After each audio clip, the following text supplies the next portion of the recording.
Good evening, and thank you for joining us for this Ash Wednesday service. Now, tonight will certainly be a little bit different than our Sunday morning experiences. This will be very much abbreviated. We will have a call to worship, we'll have a song, and then the sermon, and part of the sermon we will together experience the imposition of ashes.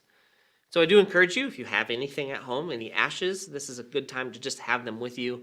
And if you don't, that's okay. You can grab some oil, and if you don't have anything to use, you don't really need it. We can just make the sign of the cross on each other's foreheads without ashes or oil. I think that we all understand what this is about with or without those particular elements. So this is the time to prepare for that. Before we actually kind of open with our service, I do want to encourage you to consider hope in your giving. We usually in a service have an offering time. We're not going to have that specifically, but I do want to remind us here at Hope that we are about to go through transition, and this is not the time to slow down or stop our giving. If anything, it's probably a time to increase it, as times of transition can always cause us a little bit of uncertainty about the future, but I think it'll help us all and certainly help God's work through this community to continue and to continue boldly if we know our resources are still there. I do believe that this community, with the love of Jesus and the call of Jesus, will continue to find a brilliantly, a bright, a beautiful way forward in service of the other for the sake of the gospel. So thank you for what you've given, and thank you for what you continue to give as we move into God's future. Again, it's going to be a short service, and so I'm glad you're with us, and let us begin with the call to worship.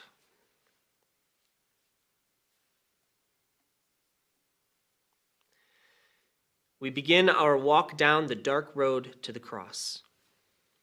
It is a journey we take together, and one we make alone. We are invited to notice all the things along the way.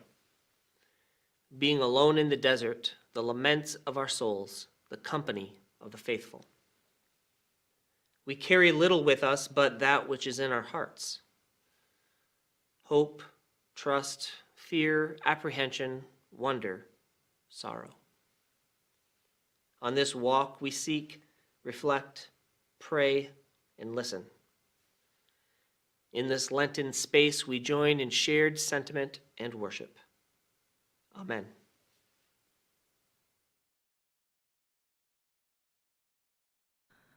Lord, I come, I confess, bowing here, I find my rest. Without you, I fall apart. You're the one that guides my heart. Lord, I need you, oh, I need you. Every hour I need you. My one defense, my righteousness, oh God, how I need you.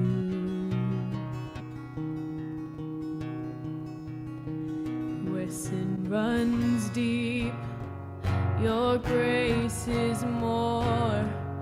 Where grace is found is where you are. Where you are, Lord, I am free.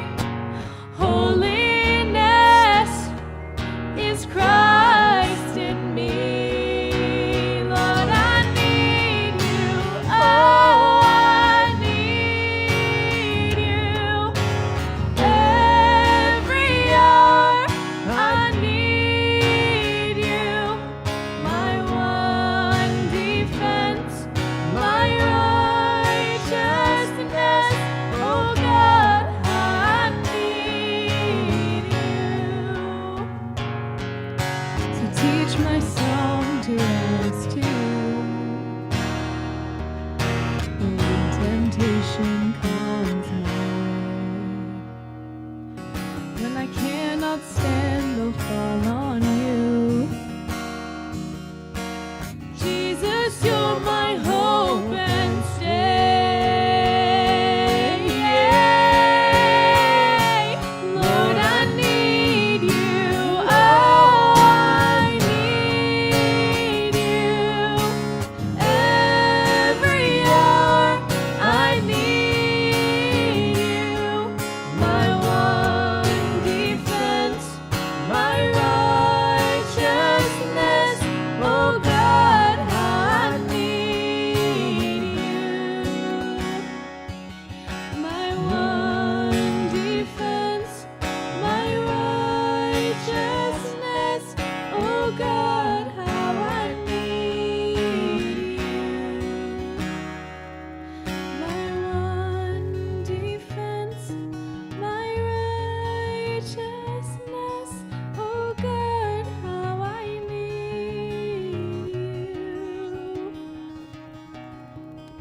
So tonight we're going to start out in a whole other continent. We're going to start out here in this continent of Africa, and specifically in the country of Chad. Now, what you can't quite see on this image, if you zoomed in, there is a Lake Chad. But if you go back 1,000 years, Lake Chad is way, way, way bigger. In fact, the lake that was much bigger than Lake Chad now is, or was, called Lake Mega Chad. I know that sounds a little bit like Transformer-ish, but it is. It's Lake Mega Chad, of all things, right? That country that says Lake Chad there, Lake Mega Chad, is as large as Germany. It is as deep as the Washington Monument. It is huge, or shall I say, it was huge, right? It was 1,000 years ago, teeming with life. But that part of Africa, right, has high winds. It is a windy place, and thousands of years of wind evaporated Lake Mega Chad, and now it looks like this, right? It's a dust bowl. It is dusty, it is windy, it is hot, it is dry. And yet, when you walk through that area, you see fish, right? Fish from 1,000 years ago that they're not quite fossils, right? They kind of are, but the bones are there, and they're starting to kind of erode because the wind continues to blow over all of them. And so it's this place that used to be Lake Mega Chad that is now part of Chad, part of the Saharan Desert, and part of the windy Sahara Desert that we begin our Ash Wednesday journey. Ecclesiastes chapter 3, verses 1 through 8. For everything there is a season, and a time for every matter under heaven, a time to be born, and a time to die, a time to plant, and a time to pluck up what is planted, a time to kill, and a time to heal, a time to break down, and a time to build up, a time to weep, and a time to laugh, a time to mourn, and a time to dance, a time to throw away stones, and a time to gather stones together, a time to embrace, and a time to refrain from embracing, a time to seek, and a time to lose, a time to keep, and a time to throw away, a time to tear, and a time to sow, a time to keep silence, and a time to speak, a time to love, and a time to hate, a time for war, and a time for peace. Ash Wednesday. Right, this is that time of the year, roughly 40 days before Easter, where we begin Lent, and we put ashes on each other's forehead, right, and the sign of a cross, and we say those words, right, from dust you came, and from dust you shall return. Thing is, this hasn't always been done in the Christian church. This time of Lent has been more of a time of fasting, a time of sacrifice, commemorating Jesus' 40 days in the wilderness where he went without. And so we too had gone without. In fact, this idea of fasting and going without was so important and so heavy. St. Augustine of Hippo said this long time ago, roughly in the 4th century. He said, "Our fast at any other time is voluntary, but during Lent, we sin if we do not fast," right? We sin if we do not fast. And then the whole idea of what fasting was shifting towards really just the ashes on the forehead comes from Pope Gregory, roughly the 6th century. And he says, "Remember that you are dust, and to dust you shall return." It's in Latin there, but of course we don't say it in Latin today. Ash Wednesday was all about the sacrifice. It was all about giving something up. It's all about the fast. And then those words about dust and remembering to that which we will return changes what Ash Wednesday is, and certainly becomes and has become, yes, about sacrifice. A lot of us give something up for Lent, but it's also been about mortality. Remembering that this doesn't last. There is an end. And it's that reason that I wanted to read something less commonly read for Ash Wednesday, and that's my favorite book, the book of Ecclesiastes. Those of you who have been a part of Hope for a long time may remember this is I think it was my very first sermon series, my favorite book, this book of Ecclesiastes. And this particular passage, Ecclesiastes chapter 3, which basically says there's a time for everything, right? A time for everything, which is in part what Ash Wednesday reminds us of. There is a time for everything, including a time where we won't be. That's not always easiest for us to come to grips with. But I don't entirely want the story to end there. And I want to push back against some of the maybe traditional or expected views, because that's what we do, right? Especially at Hope. Like this is what we do. We push back against those traditional theological, ritualistic, liturgical kind of concepts of things. And the reason, at least since I've been here, the reason we do that is because of my personal love for the book of Ecclesiastes. This book, right, is the book where we learned the word hevel, which means vapor or mist. That's often translated when you read English versions as vanity or meaninglessness. But it means vapor. It's like, I would challenge you, like when you have hot water boiling on the stove and you see the vapor coming off, grab it, right? You can't, because it's there, you see it, it is real, but it's meaningless. That's how that word gets translated. It's meaningless. And what this book was pushing up against was up against a theological view after the Babylonian captivity. You'll see the dates on your screen here of when this book was written, roughly 450 to 200 BCE. And it was written in a response to a theological premise that said, if only we could be more righteous, or if only we could follow the law better, then God would have protected us. And what Ecclesiastes is saying is, most things in life you really don't control. You aren't as powerful as you think you are. You don't control God's actions. Everything in life will happen, and everything is a part of creation. It's challenging, it's pushing that traditional view that says that there is a box in which we can live, and if we live within that box, then everything goes well. But I think most of us know that's just not true, is it?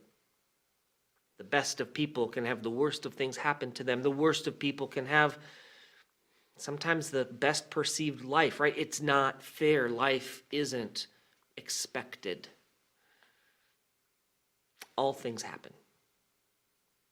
And it's that idea that everything can happen under the sun that we read about in Ecclesiastes chapter 3 that brings us all the way back to Lake Megachad, right? With those sea creatures, those lake creatures lying on a dry, dusty lake bed floor.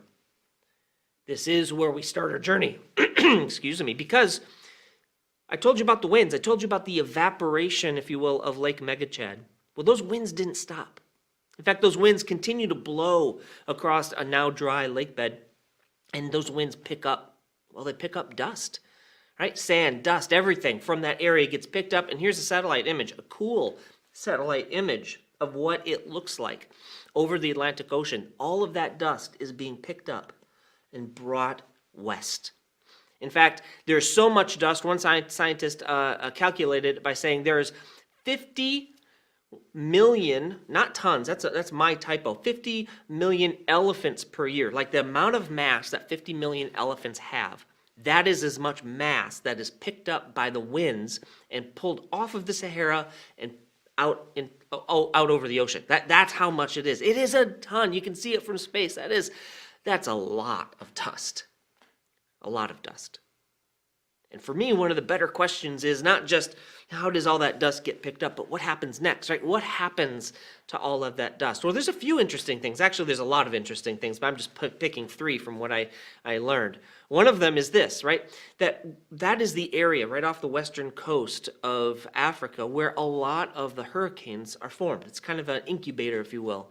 And then they end up going to, at least for where we live in the United States, to that Bahamas area in the Gulf. Well, if there is a lot of dust on a given time, a given season, if you will, about half of those hurricanes don't even form because the dust gets out over the ocean starts incubating these baby hurricanes, and even at a category 4, those hurricanes can be sucked up, can be dried up, can be completely taken away by the dust from the Sahara Desert. Here's another shot of I think that's incredible. You can see the brown and you can see that hurricane. You could say that dust is a hurricane killer. It's pretty phenomenal, actually, how connected this creation that we exist in happens to be. The second kind of cool thing that happens with all of that dust is it falls, right? It doesn't just stay up in a layer in the atmosphere, it falls. Here's a buoy there are a whole bunch of these out in the Atlantic that literally measure the amount of dust that falls. And then there's more collectors that 50 yards down into the ocean that collect the dust that gets into the water and settles down into the water. And what's really cool is that that dust both pulls, there's two things that happen. Number one, it can pull carbon dioxide down to the floor of the ocean, right? And then there are plants, right, that consume carbon dioxide. And those plants, when they consume carbon dioxide, right, they basically burp out oxygen, right? That's exactly what they do. And right now the figure, at least what I had read, is that half of the oxygen that you and I breathe comes from those little itty-bitty, cellular plants in the Atlantic Ocean that both pull down and eat up carbon dioxide, that are nourished by the dust that comes from the African desert, and then gives us oxygen for life. But even cooler than those two things is not the dust that kills, if you will, hurricanes, or the dust that feeds the little baby plants in the middle of the Atlantic Ocean, but the dust that goes all the way from the African continent across the Atlantic to the South American continent. There's a really cool picture you can see of that dust being measured. You can see it going straight for the Amazon. And it's what happens in the Amazon that I want us to hold as maybe our metaphor for Ash Wednesday tonight. And we'll get to that after the next reading. Ecclesiastes chapter 3, verses 9 through 20. What gain have the workers from their toil? I have seen the business that God has given to everyone to be busy with. He has made everything suitable for its time. Moreover, he has put a sense of past and future into their minds, yet they cannot find out what God has done from the beginning to the end. I know that there is nothing better for them than to be happy and enjoy themselves as long as they live. Moreover, it is God's gift that all should eat and drink and take pleasure in all their toil. I know that whatever God does endures forever. Nothing can be added to it, nor anything taken from it. God has done this so that all should stand in awe before him. That which is already has been, that which is to be already is, and God seeks out what has gone by. Moreover, I saw under the sun that in the place of justice wickedness was there, and in the place of righteousness wickedness was there as well. I said in my heart, God will judge the righteous and the wicked, for he has appointed a time for every matter and for every work. I said in my heart with regard to human beings that God is testing them to show that they are but animals, for the fate of humans and the fate of animals is the same. As one dies, so dies the other. They all have the same breath, and humans have no advantage over the animals, for all is vanity. All go to one place. All are from the dust, and all turn to dust again. All are from the dust, and all will turn to dust again.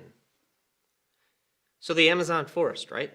Beautiful picture of the Amazon forest. It is one of the greenest, most biodiverse places on the planet. And what's fascinating about this is when you read about the scientists who are there, who study that and who pay attention to it, they will tell you to a person that all of this biodiversity comes out of soil that is horrible. It is some of the worst soil in the world, and yet it gives birth to, if you will, all of this life. In fact, there's so much rain that comes through these rainforests of the Amazon forest that it washes away 22,000 tons per year of the necessary phosphorus, just one of the minerals that's necessary for all that life.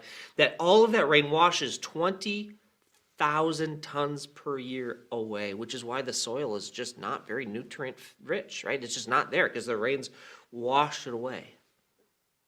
So how can all of this life happen? How can this life, this diversity, it's teeming with amount of life and different kind of life that we can hardly imagine. If you just grown up in the United States, and most of the United States, we have some really cool areas, really neat forests, but let's be honest, there's nothing like the Amazon. And yet it happens on soil that's being just washed bland and empty and lifeless, but it's not. So how does this happen? Well, let's go back to a satellite image of what the world looks like. There's Africa, you can see in the brown is the Sahara, and then there's in the middle the Atlantic Ocean, and then there's South America. And to the picture I showed you just a little bit ago of all of that dust coming across. Well, what's fascinating is, right, that dust isn't just the rocks that have eroded down to sand. It's those fish and those other animals and all of that, all of the life that has been left on that lake bed floor is also part of that dust, nutrient-rich former life, including phosphorus. And the estimate is about 20,000 tons of phosphorus is picked up by those winds over the former Lake Megachad, carried across the Atlantic, and literally dropped on top of what we know of as the Amazon forest. The exact same amount that gets washed away is what Lake Megachad provides, an ocean away. Sum this up in one phrase, right? Out of death, life. Out of death, life. Now this is where I want us to push back a little bit against the idea that Ash Wednesday is really about mortality. And I certainly want to push back against Ash Wednesday and Lent being about suffering. I want us to look at this maybe a step farther, the same way the author of Ecclesiastes would, right? There's a time for everything. Yes, there is a time for death and mourning and grief and sorrow and suffering and giving things up.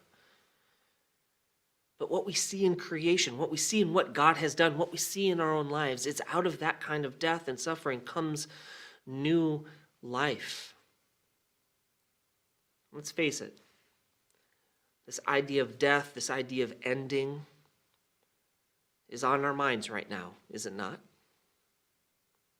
Right? We are parting ways. As your senior pastor, I am moving on, and everyone can wonder what's next, right? What's next for our community here at Hope? What are the next steps?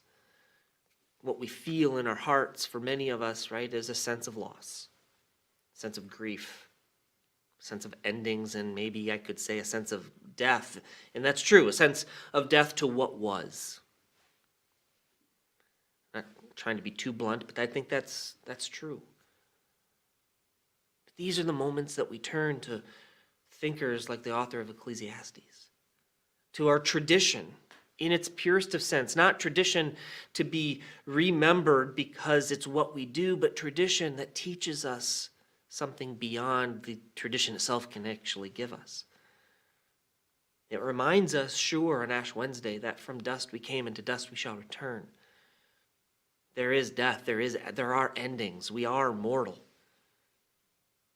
But our faith teaches us that out of that death, there is always life.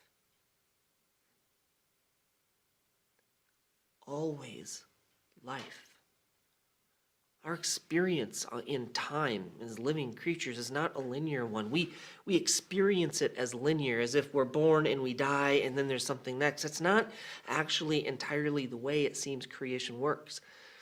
There seems to be something a little more cyclical to that. I mean, look at our Amazon. Look at our Sahara. On one part of the planet, something that was teeming with life dies, gets eroded away, and that which was left feeds new life in a place you couldn't even see an ocean away.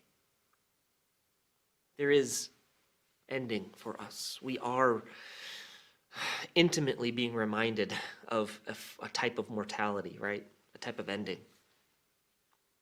Let this Ash Wednesday remind us that yes, that is a part of life. Yes, death, endings happen. But let us also remind ourselves that from that, new life will happen. Now, I know you're at home. You may not have ashes with you. You maybe weren't prepared or even thinking that you would give the imposition of ashes to each other in your homes. And so I encourage you here, as we wrap this up, this short little message for Ash Wednesday, for you to find some oil or maybe you do have ashes of some sort. And even if you don't have anything, that's okay. I encourage you to go to everyone in your household and offer your own imposition of ashes, saying, from dust you came, and to dust you shall return. But adding to the tradition, pushing back against the tradition, reframing the tradition, I encourage you and invite you, maybe even implore you, to add one phrase which is on your screen. Yes, from dust you came, to dust you shall return. And from dust, from your dust, from our collective dust, shall be life again. That's my blessing and my benediction to all of you, and honestly to myself as well, on this Ash Wednesday.